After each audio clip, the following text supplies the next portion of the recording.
Come on by and have a bite at the CrossRoadDiner, the place your spirit goes when it might be time to change direction.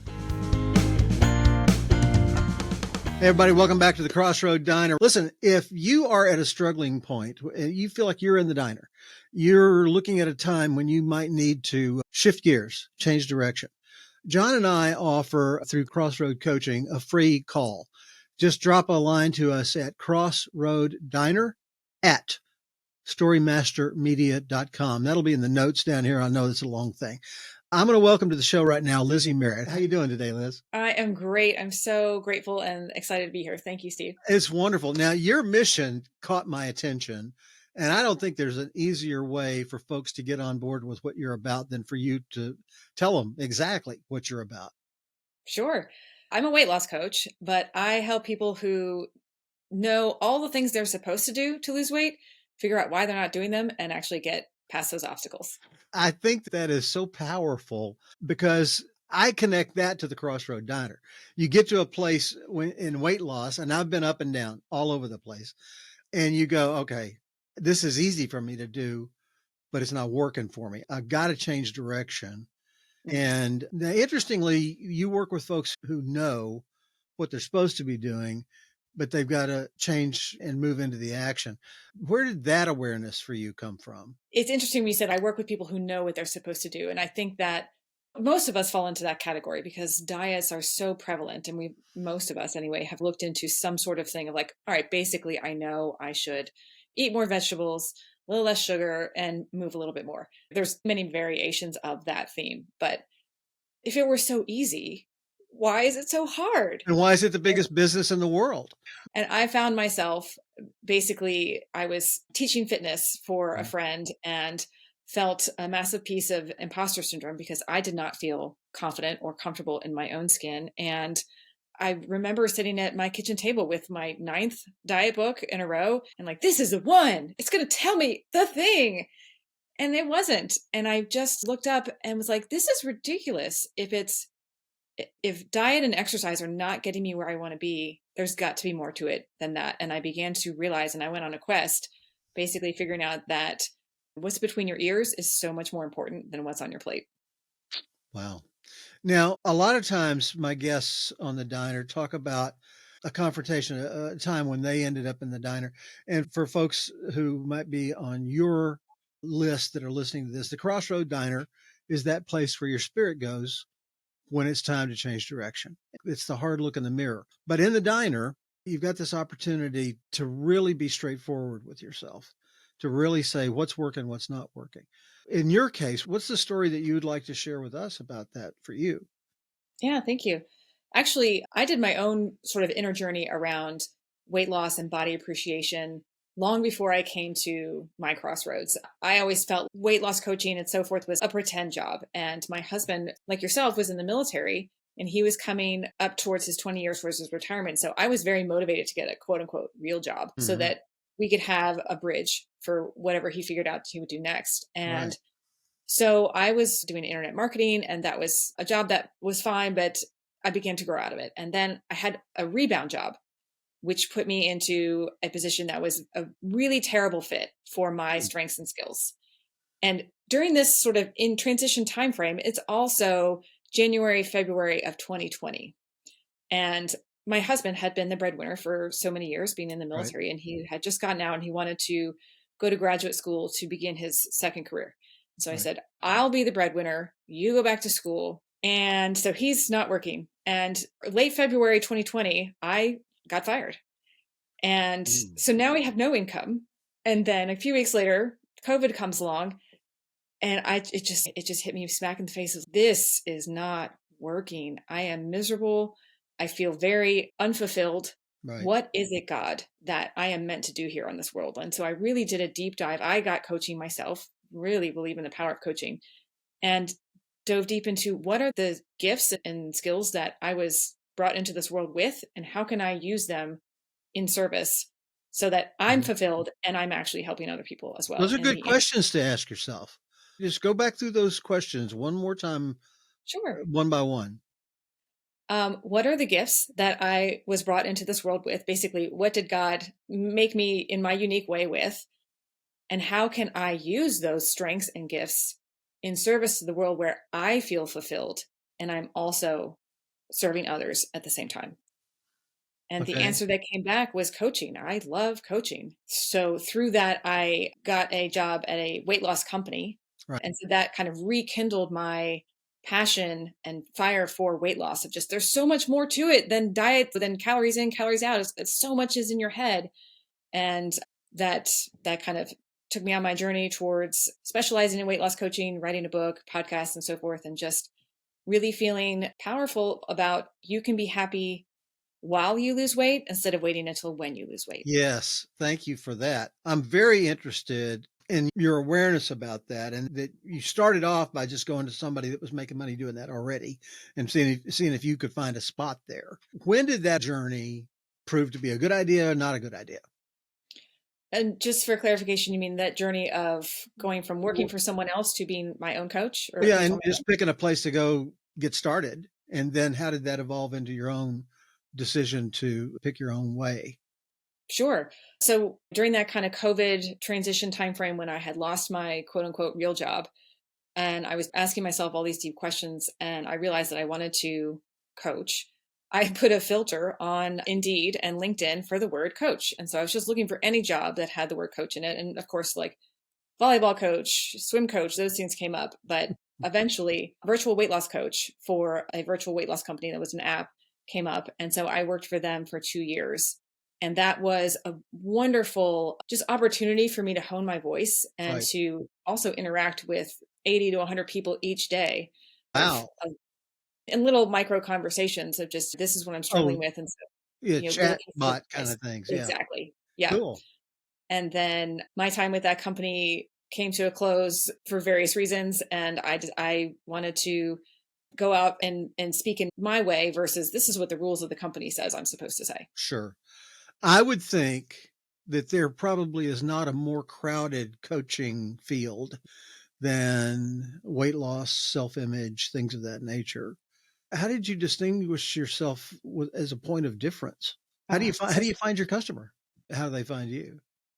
through again that crossroads moment for me, I had a lot of conversations with God. And basically, I realized that every single one of us is unique. There's literally each one of us is one of a kind. And whatever message I put out, as long as it is genuinely from my authentic heart, it will attract the person that resonates with me. How wonderful that there are so many other coaches in this space because so many people need support in that arena. And so how do I distinguish myself is basically I try and be as me as I possibly can, which is scary on a daily basis because I want people to like me and we all do. But I've realized that the more I can tap into again, how did God make me and how does he want me to be in this world? I'm like, okay, this is what it is. It's messy, but here's how we go. And those who resonate will. That's fabulous because Crossroad Diner and Crossroad Coaching are about this process of moving toward who it is that you are. As we come up, we get a lot of influencers. A child is a blank page. It doesn't know what it doesn't know, and it gets excited about some things and not so excited about others. But somewhere along that journey, their voice starts to be in conflict with the external voices in ways. And of course, the whole teenage angst thing is about that. And it's my contention that battle is the part of you that came here to do something is in conflict with the world trying to shape you into something a little bit different from that, or maybe very different. How do you start listening to your own Yes, guides and know that's not just ego? Because there's going to be a lot of that in there. So you fight this battle to be true to yourself when you find out that there's no other way to make it really work for you. exactly. Yeah. And what you were describing, you described three of the four elements of ikigai. Are you familiar with that notion? Yes. You got to find something that you love, that you're good at, that the world needs, and that somebody will pay you for. If you Hmm. find that, it's a dance from that point forward. And you certainly seem to have done that. So, talk about counsel. Talk about how do you begin with a client to get past that internal critic and get them open to building something instead of correcting something. Yeah, I actually want to go back to something you said just a minute ago, Okay. where a child is a blank slate, and there's this conflict between who you want to be, who you were designed to be, versus what society tells you to be. And when I went through my life coaching certification, I studied under Martha Beck, who is basically Oprah's life coach. Yeah. She's got many fantastic books, but one of the primary premises of that life coaching was our essential self and our social self. So that essential self is who you were born with. I just really love to paint, or I have to create music, or something like that. And your Sure. social self is eat with a fork, don't pick your nose, go be a lawyer, those kinds of things. And both are very important, but we feel unhappy, we feel dissonance when our essential self and our social selves are misaligned. Yep. And so the whole goal of life coaching is to help you tap into that essential self and listen to that voice and get baby steps closer so that your social self and your essential self are more in alignment. And that is the kind of a primary philosophy that I take to my weight loss coaching, is Okay. that our social selves, don't even get me started on how bombarded we are with the social messaging of what we are supposed to look like, what we are supposed to eat, how we are supposed to feel about the number on the scale, versus our innate, just incredible, miraculous creations and creatures that we are. Not both your soul and your body. Your body is a miracle. It digests your food without any input from you. Your body heals itself. Your feet get you where you want to go. Your eyes get to see a sunset. Your ears can hear your kids laughing. There's so many amazing, incredible things about our bodies, and we walk around ignoring 99.9% of it because what the scale told me this morning. And so now I feel terrible. Yeah. And so that's my philosophy of bringing your social selves and your essential self back together. Super. When folks connect with you, where do you start? I believe that there is certainly validity and power to a formula. Okay. However, I also think that everyone's unique challenges are unique. And so where I start with is I want to get to know you as a person. What have you tried in the past? What's Hmm. worked? What's not worked? What are the unique things that you're struggling with? Everyone has limiting beliefs, self sabotaging behaviors that are unique to them. Now, many of them are similar, they rhyme, but so I start with, let's get to know each other. And we're going to start with some baby steps to help you feel like you're making progress. Because if there's one thing that is so important, it is that feeling of progress, that feeling of success, and giving yourself credit for the baby steps that you're taking. But along the way, let's get a little deeper. What is that story in your mind that says, I can't lose weight because, or this always happens? I lose a couple of pounds and then I gain it back over the weekend. What are your unique challenges and Challenges. struggles? Yeah. The Let's talk about you. Let's get back to your story for just a moment. And we talked about this just a little bit before we started recording. Maybe not this particular challenge that we talked about because you were very clear on that one. What's a crossroad moment that you had to face that was not clear to you and that it took longer, or there was more of a struggle in identifying the obstacle, identifying the habit or whatever it was that seemed completely natural and the way it ought to be, that it had to be changed, but you didn't see that until you truly confronted it. Do you have one of those? That's an interesting question. And I do. I went to college and got a degree, was working in the workforce and got married. And then I stayed at home when our kids were born. And so being a young mother was actually a very challenging time for me in my identity, because I felt like I am no longer contributing to the workforce. Sure, I'm raising these babies and I'm my husband's wife, and that's great, but he's gone on deployments a lot. And my my conversation partners are a 2-year old and a 4-month old. I feel like I'm getting dumber every day. And for a long time, I identified myself as quote unquote just a mom. Yeah. Believe me, I love being a mom. It is amazing. And I also felt, and I remember Steve having a moment at 1 a.m, just not being able to sleep. And I said, God, what is going on here? I had a job I was looking for, and the door shut in my face. Basically, I was getting my teaching certificate and I got a master's degree. And the state that I was in said, your master's degree doesn't count here. You can go ahead and get a whole nother degree. Oh And I was like, my. this is so frustrating.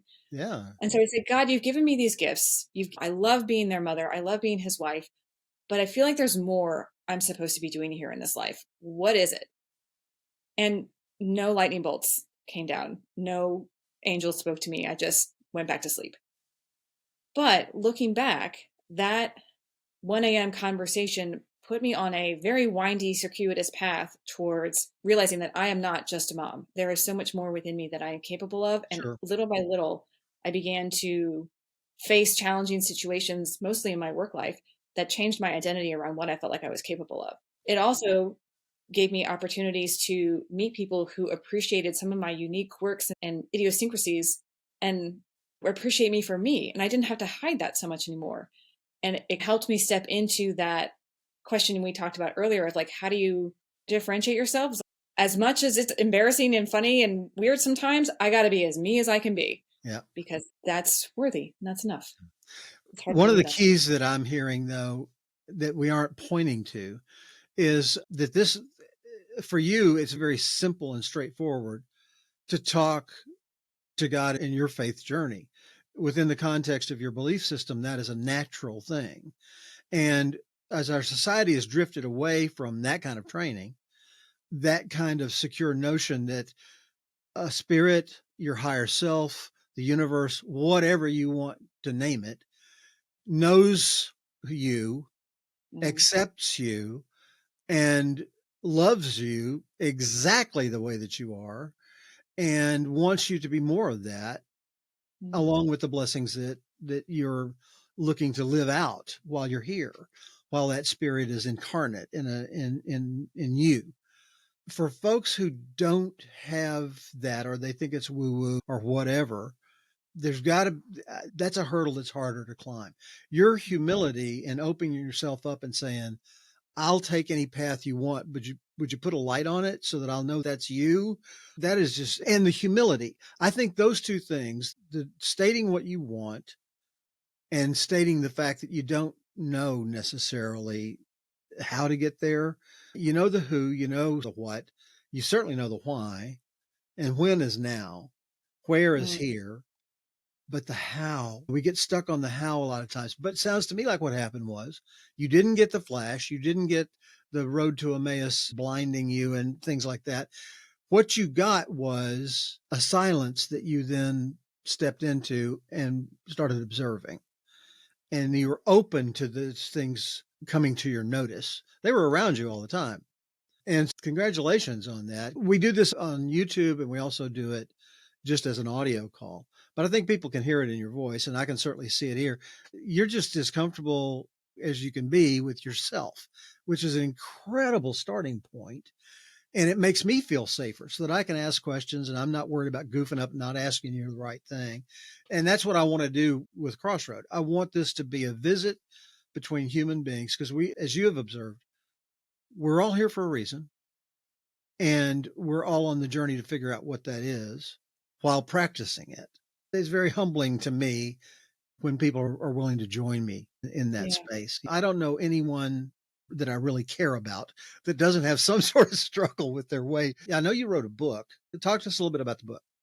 Sure. Thank you. As I was working for that weight loss company, I found that I would have a bit of a unique spin on some of the typical challenges that people would have. And I'd be like, ooh, that was good. And so I copy paste these little blurbs. And pretty soon there was a lot of them. And I had actually had an idea to write a book back in 2013 and immediately said, who would want to listen to me? I have nothing to say. And so I put it away for 7 years. And Mhm. then I felt like God was tapping me on the shoulder. And again, it was like, remember that idea? It's time. And I was terrified, Steve. It's like, no, I don't want to do this. It's too hard. It's too scary. And so I ended up taking my own advice and did it in little baby steps, which is part of how we lose weight. But at any rate, I wanted to share the message that you can love and appreciate yourself and your body and be in awe of this gorgeous creation that is your body and your life while also wanting to lose weight. Those two can exist at the same time. You don't have to push off your happiness until across the finish line of some number on the scale. In fact, by doing so, you actually sabotage your progress Right, because right. when we say, I'll be happy when I lose weight, our brains get very good at remembering what we practice. And so if I'm practicing not being happy now, I'm happy when. Whenever I get to when, my brain only knows how to be happy tomorrow, Yeah. not today. The goalposts keep moving. Exactly. Like Sean Ager in The Happiness Advantage. Yeah. It's like chasing the horizon. It's always just a little bit out of reach. Yeah. I love his TED talk. Yeah. I love how he talked his sister out of freaking out by talking about she's a unicorn. Yep. That was great. It was a great moment. So the book helps with that. Tell us what your website is. Sure. So my book is titled You Are a Miracle because it's about you being a miracle and you can lose weight and love your body too. My website is confidentbody.coach. I also have a, Confidentbody.co. yeah. Okay. I We'll also put have that a in the podcast. notes.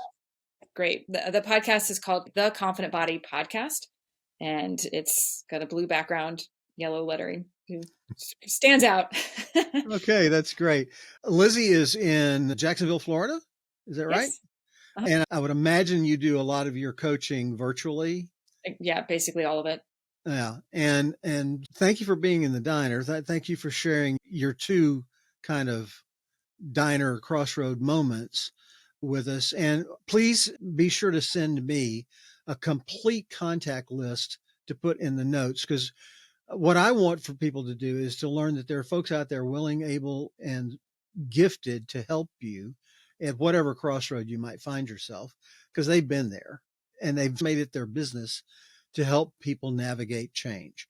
That is one of our goals here at the Crossroad Diner, is to equip you in the navigation of the change that you want in your life, particularly when life has given you a destination that you're not identifying with.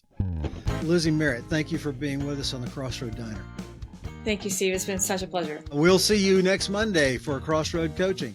This is Steve McCurdy for the Crossroad Diner. See you next time, right here in the Crossroad Diner, that place where your spirit goes when something tells you it's time to change direction.